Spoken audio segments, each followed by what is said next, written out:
दोस्तों, किसी के भी मन की बातें जानने के लिए 3 तरीके होते हैं, लेकिन इन तीनों तरीकों को समझना अति आवश्यक है। यदि आप इन तीनों तरीकों को समझ लेते हैं तो आप किसी के भी मन की बातें बड़ी ही आसानी से जान सकते हैं, समझ सकते हैं। तो चलिए इसे एक बुद्ध कहानी के माध्यम से समझते हैं कि किस तरह से आप दूसरों की मन की बातें जान सकते हैं, समझ सकते हैं। बहुत समय पहले की बात है। एक छोटा सा गांव था। उस गांव में 2 भाई रहा करते थे। बड़ा भाई अंधा था, जिस कारण वो हमेशा घर पर ही बैठा रहता था, और छोटा भाई खेती किया करता था।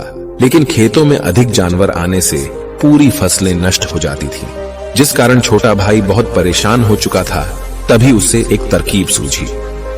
एक दिन उसने सोचा, खेतों में से इन जानवर को भगाने के लिए क्यों ना मैं अपने बड़े भाई की मदद लूं। वैसे भी बड़े भैया अंधे हैं। अगर वह खेत में बैठे रहेंगे और जानवरों की आहट आने पर वो उन्हें जोर से चिल्लाकर भगा सकते हैं, जिससे हमारी फसलें बच सकती हैं। इसलिए उन्हें मैं खेत में बिठा देता हूं। ये सब सोच विचार करने के बाद उसने अपने खेत में ही एक छोटी सी झोपड़ी तैयार की और अपने अंधे भाई को उस खेत में बिठा दिया और उनसे कहा, भैया, यदि कोई जानवर की आहट आपको सुनाई दे तो आप जोर जोर से चिल्लाना। ये सुनकर वो जानवर यहां से भाग जाएंगे और हमारी फसलें नष्ट होने से बच जाएगी। बड़ा भाई अपने छोटे भाई की बात मान लेता है और वो उस दिन से खेत में ही रहना शुरू कर देता है। जब भी किसी जानवर की आहट उसे सुनाई देती तो वो तुरंत जोर जोर से चिल्लाना शुरू कर देता, जिससे वो जानवर उसके खेतों से भाग जाते। ऐसा करते करते कई दिन बीत चुके थे। तभी एक दिन उसके खेत में एक हिरण भागता हुआ आता है और वह खेत के बांध को तोड़कर वहां से भाग गया। लेकिन उसी हिरण का पीछा करते हुए एक राजा भी उस खेत में आ पहुंचा। तभी राजा की नजर उस अंधे भाई पर पड़ती है। राजा उस व्यक्ति से कहता है, देखो, मैं यहां पर एक जानवर का पीछा करते हुए आया हूं। क्या तुमने उस जानवर को यहां पर देखा है? इस पर वो व्यक्ति कहता है, हे राजन, मैं तो अंधा हूं। मैं भला किसी जानवर को कैसे देख सकता हूं? लेकिन मैं आपको इतना जरूर बता सकता हूं कि जो जानवर मेरे खेतों से होकर भागा है वो आपके लायक नहीं है। आप उसके पीछे अपना समय यूं ही व्यस्त कर रहे हैं। राजा उस अंधे व्यक्ति की बात सुनकर बड़ा अचरज में पड़ गया। वो ये सोचने लगा कि आखिर ये तो अंधा है, फिर इसे कैसे पता कि जिस हिरन को मैं तलाश रहा हूं वह हिरन मेरे लायक है ही नहीं। ये अंधा व्यक्ति मुझे कैसे बता सकता है? तभी राजा उस अंधे व्यक्ति से कहता है, कहीं तुम मुझसे झूठ तो नहीं कह रहे? एक तरफ तुम ये कहते हो कि तुम अंधे हो और दूसरी तरफ तुम ये भी कह रहे हो कि जो जानवर यहां से भागा है वो मेरे लायक नहीं है। इस पर वो अंधा व्यक्ति कहता है, हे राजन, जिसे आप एक हिरण समझ रहे हैं, असल में वो एक हिरण नहीं है, बल्कि एक हिरणी है, और वो भी गर्भवती है। और जहां तक मुझे ज्ञान है, मैंने कभी किसी राजा को किसी गर्भवती हिरणी का शिकार करते हुए नहीं सुना है। और इसी कारण मैं आपसे ये कह रहा हूं कि वो हिरणी आपके लायक नहीं है। आप उसके पीछे अपना समय व्यर्थ ना करें। यह सुनकर राजा और भी अचरज में पड़ गया। वो ये सोचने लगा कि आखिर ये अंधा आदमी ये कैसे जान सकता है कि वो हिरणी है और गर्भवती है।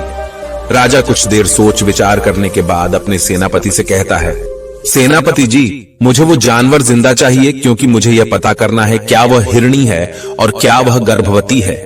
क्योंकि यह अंधा आदमी बहुत विश्वास के साथ कह रहा है और मुझे इस बात की पुष्टि करनी है। यदि वह हिरणी हुई और गर्भवती हुई तो वह हमारे शिकार के लायक नहीं है, क्योंकि हम तो एक हिरण का पीछा कर रहे थे। इसलिए जाओ और पता करो कि क्या वो हिरणी है। सेनापति राजा से आज्ञा लेकर आगे की ओर बढ़ चलता है और कुछ देर बाद जब वह वापस लौट कर आता है तो वह राजा को कहता है, हे राजन, इस अंधे आदमी ने जो भी बातें कही हैं वो बिल्कुल सही हैं। वो एक हिरणी ही है और वह गर्भवती भी है। यह सुनकर राजा आश्चर्यचकित रह गया।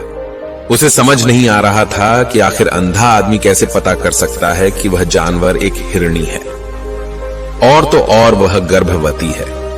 भला एक अंधा आदमी यह कैसे देख सकता है? यह कैसे जान सकता है? आखिर इसे यह कैसे पता चला? ऐसे कई सारे प्रश्न अब राजा के मन में उमड़ने लगे। अब राजा ने यह ठान लिया था कि मुझे इस बात की तह तक पहुंचना ही है कि आखिर यह अंधा आदमी कैसे जानता है कि वह जानवर एक हिरणी है। ये सोचकर राजा उस अंधे आदमी के पास जाता है और उस अंधे आदमी से कहता है, देखो, मैं ये तो नहीं जानता कि तुम सचमुच अंधे हो या नहीं, लेकिन मैं तुमसे एक बात जानने आया हूं। क्या तुम मेरे प्रश्न का सही सही जवाब दोगे? इस पर अंधा व्यक्ति कहता है, हे राजन, आप जो कुछ पूछना चाहते हैं मुझसे पूछ सकते हैं, मैं आपको बिल्कुल सच सच जवाब दूंगा। इस पर राजा कहता है, देखो, एक तो तुम कहते हो कि तुम अंधे हो और दूसरी तरफ तुमने यह बता दिया कि जिस जानवर का पीछा मैं कर रहा हूं वह एक हिरणी है, और तो और वह गर्भवती भी है। आखिर तुम्हें यह कैसे पता चला? तुम्हारे खेत में और भी तो जानवर आते होंगे, और भी तो जानवर यहां से गुजरते होंगे, फिर तुमने यह कैसे अंदाजा लगाया? तभी वह अंधा व्यक्ति राजा से कहता है, हे राजन, आप जिस हिरणी का पीछा कर रहे थे वही हिरणी जब मेरे खेत में आई, उसकी रफ्तार और उसके भागने की आहट से मुझे यह एहसास हो चुका था कि यह एक हिरणी है, और मेरे खेत की जो बांध है वह बहुत छोटी है, उसकी ऊंचाई ज्यादा नहीं है। यदि कोई हिरण होता तो उस बांध को बड़ी आसानी से लांघ जाता, लेकिन वह हिरणी इस बांध को तोड़कर भागी है, और यदि वह इस बांध को छलांग लगाकर पार करने का प्रयास करती तो इससे उसके बच्चे को खतरा होता, और इसी बात से मैंने यह पता लगा लिया कि वह गर्भवती है।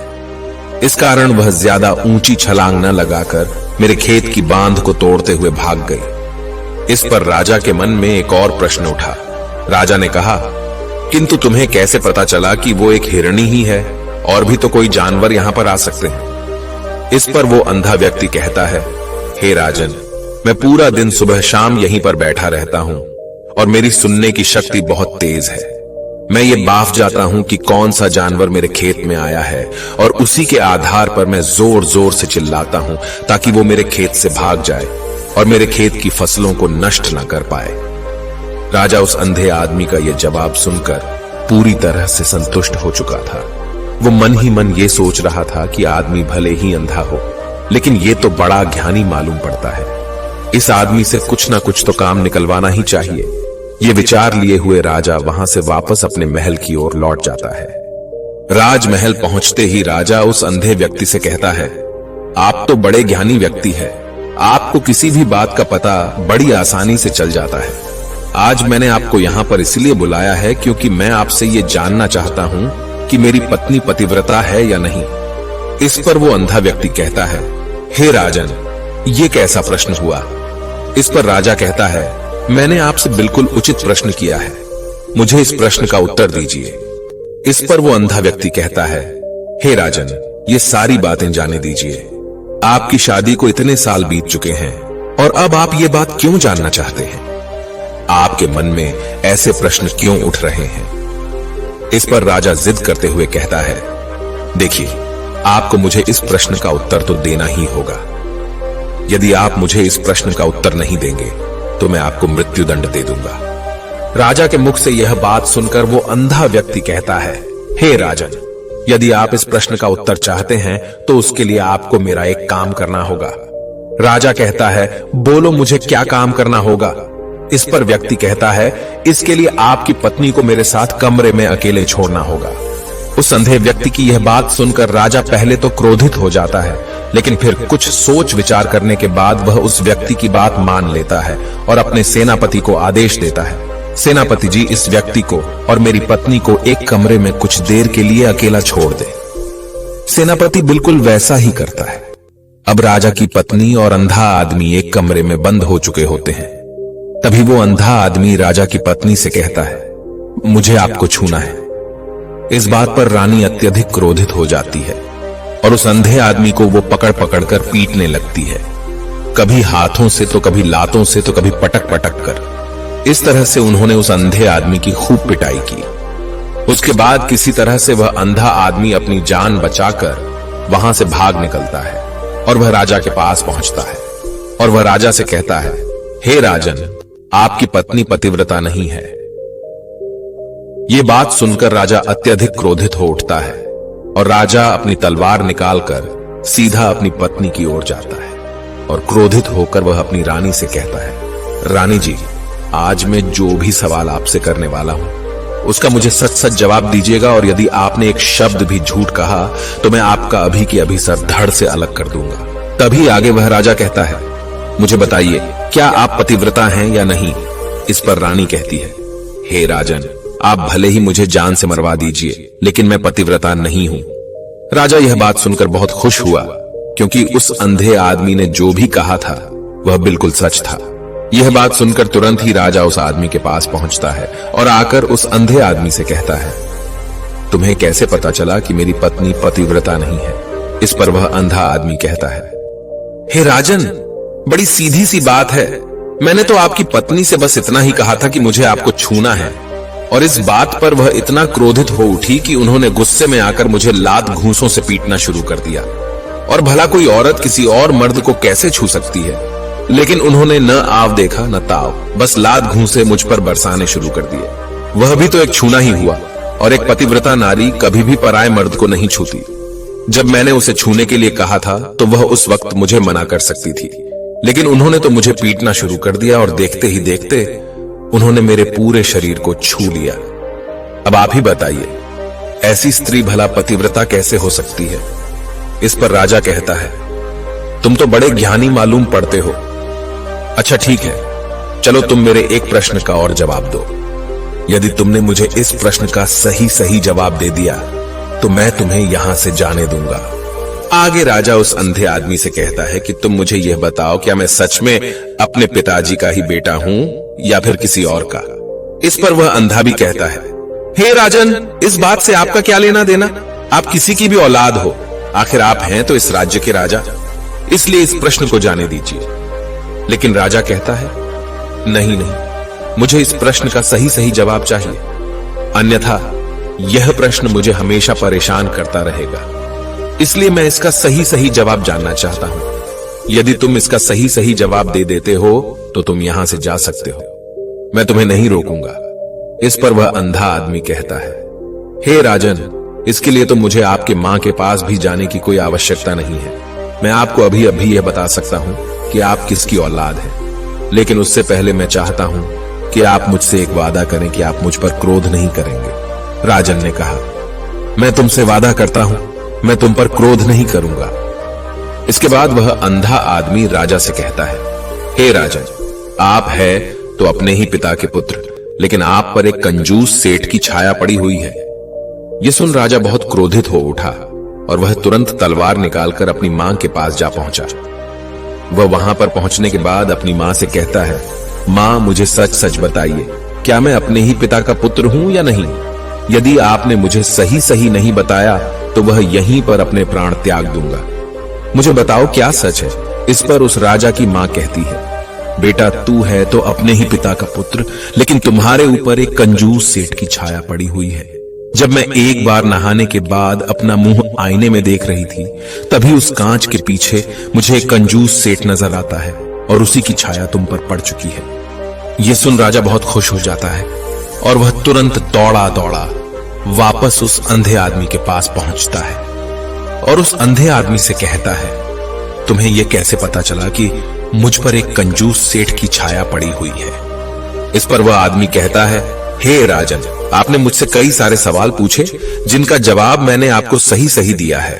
यदि कोई और राजा होता तो मुझे इसके बदले में ढेरों सारे इनाम मिल चुके होते, लेकिन अब तक आपने एक फूटी कौड़ी तक नहीं दी है। इस बात से ही मैंने अंदाजा लगा लिया था कि आप बहुत कंजूस हो। यह बात सुनकर राजा जोर जोर से हंसने लगा और कहता है कि आप जो भी मांगेंगे वह मैं आपको अवश्य दूंगा, लेकिन मुझे यह बताओ कि तुम्हें कैसे पता चल जाता है कि कौन सी बात सही है और कौन सी गलत? तुम किसी भी बात का इतना सटीक और सही जवाब कैसे दे पाते हो? इस पर वह अंधा आदमी कहता है, हे राजन, मैं तो वैसे ही अंधा हूं। यदि मेरी आंखें होती तो मैं किसी की भी मन की बातें बड़ी सरलता से जान लेता। मन की एक भाषा होती है और यह भाषा मनुष्य के शरीर के व्यवहार के रूप में देखी जा सकती है। उसकी आंखों से, उसके होठों से, उसके काम करने के तरीके से, उसकी क्रियाओं से पता किया जा सकता है कि उसके मन में क्या चल रहा है। उसके आधार पर हम किसी के भी मन की बातें जान सकते हैं, लेकिन मैं तो अंधा हूं, मैं देख नहीं सकता, इसलिए मैं क्रियाओं से देखता हूं। यदि मुझे कोई बात जाननी हो तो अगले आदमी को कुछ काम देना पड़ता है, जिस पर वह व्यक्ति किस प्रकार काम करता है, किस तरीके से इस काम को करता है, उसके आधार पर ही मैं यह पता कर पाता हूं कि उसके मन में क्या चल रहा है। तभी वह राजा कहता है, तो क्या इसका अर्थ यह हुआ कि मैं भी किसी के मन की बातें जान सकता हूं? इस पर वह अंधा आदमी कहता है, हे राजन, अवश्य आप भी किसी भी व्यक्ति के मन की बात जान सकते हैं, किंतु उससे पहले आपको अपने ऊपर काम करना होगा, और वह काम है अपने मन को शांत करना, अपने मन को वर्तमान में लाना होगा, जिसके लिए मैं आज आपको 3 तरीके बताने वाला हूं। और ये तीनों ही तरीके बड़े ही आसान और सरल हैं। किंतु हे राजन, उससे पहले आपको एक काम करना होगा, अपने मन को एकाग्र करना होगा।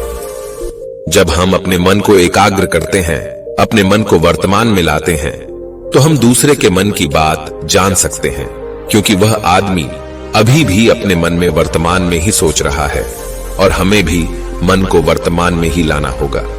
तभी हम उसके मन की बातें जान सकते हैं। यदि हम अतीत में हुई घटनाओं के बारे में सोच रहे हैं, तो वह जो अगला आदमी वर्तमान में सोच रहा है, वर्तमान में अपने मन में बात कर रहा है, वह हम कैसे जान पाएंगे? क्योंकि हम तो अतीत की घटनाओं में डूबे हुए हैं। इसलिए किसी के भी मन की बात जानने के लिए सबसे पहले हमें हमारे मन को एकाग्र करना होगा, उसे वर्तमान में लाना होगा।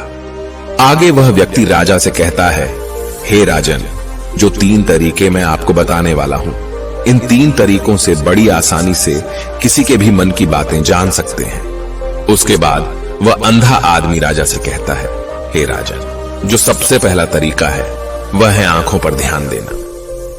किसी व्यक्ति से बात करते वक्त उसकी आंखों में देखना, उसकी आंखों पर ध्यान देना जो सबसे ज्यादा जरूरी है, क्योंकि आंखें बोलती नहीं पर बहुत कुछ कह जाती हैं। यदि हम किसी व्यक्ति की आंखों के इशारों को समझना सीख जाएं, हम यह जान पाएंगे कि व्यक्ति के दिमाग में क्या चल रहा है, वह क्या सोच रहा है, और अभी वह क्या करने वाला है। मेरे पास आंखें नहीं हैं, लेकिन मैंने अपने गुरु से यह विद्या सीखी है, क्योंकि बहुत सालों पहले मेरे पास आंखें थीं, और मैं उस वक्त लोगों के मन की बातें केवल उनकी आंखों से ही जान लेता था। इसलिए यदि आप भी दूसरों की मन की बातें जानना चाहते हैं, तो आपको भी उनकी आंखों पर गौर करना चाहिए, जैसे कि उनका आकार कैसा है, वह कब, कहां और किधर देख रहे हैं। यदि उसकी आंखें यहां वहां घूम रही हैं, जब आप उससे बातें कर रहे हैं, तो वहां वह इधर उधर मोड़ रहा है, कभी ऊपर तो कभी नीचे या कभी आसपास, या फिर उसकी आंखें खुश नजर आ रही हैं या फिर आंखें निराश नजर आ रही हैं, जैसे कि चोर होता है। उसकी आंखों में जब हम देखते हैं तो हमें यह पता चलता है कि अगले आदमी ने कोई गलती की है। ठीक उसी प्रकार जब हम किसी चालाक व्यक्ति की आंखों में देखते हैं, तो आपको पता चलेगा कि उसकी आंखों में एक भाषा होती है, एक बहुत ही सीधा और आसान तरीका होता है।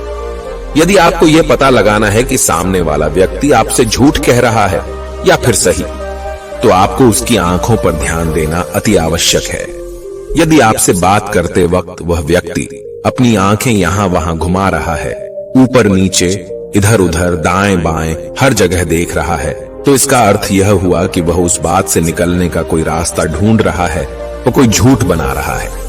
यदि सामने वाला व्यक्ति आपसे कुछ झूठ कहने का प्रयास कर रहा है, तो वह आपसे नजर नहीं मिलाएगा। वह यहां वहां देखेगा, ऊपर नीचे देखेगा, लेकिन वह आपकी आंखों में आंखें डालकर कभी नहीं देख पाएगा, क्योंकि उसे डर है कि यदि उसने आपकी आंखों में आंखें डालकर देखी तो उसका झूठ पकड़ा जाएगा और लोगों को सच्चाई का पता चल जाएगा।